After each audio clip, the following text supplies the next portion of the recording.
Hi friends, நான் உங்கள் engineer Joseph பேசுகிறேன். இப்போது வளர்ந்து வர்ற கன்ஸ்ட்ரக்ஷன் டெக்னாலஜி நல்லா ஃபாஸ்ட்டாக வளர்ந்து போய்கிட்டு இருக்குது. அதே சமயத்தில் கன்ஸ்ட்ரக்ஷன் மெட்டீரியல்ஸும் அட்வான்ஸாக போய்கிட்டு இருக்குது.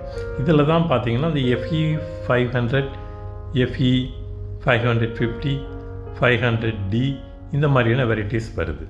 இது நல்ல ஸ்ட்ரென்த்தானது தான். ஆனால் இது உயரமாக வரக்கூடிய ஹைரைஸ் பில்டிங்ஸ், பிரிட்ஜஸ் இந்த மாதிரியான ஸ்ட்ரக்சருக்கு பயன்படுத்தப்படுது.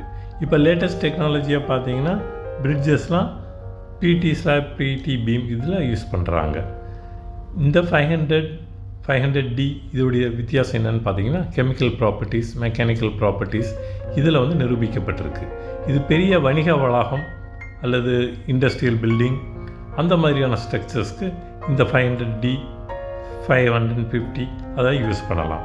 அதே சமயம் ஒரு சின்ன எடுத்துக்காட்டு, இந்த குடிசை கட்டுறதுக்காக நீங்கள் ஹெவியான யூனிவர்சல் பீமை பயன்படுத்தி இந்த மாதிரியானது யூஸ் பண்ணுவீங்களா?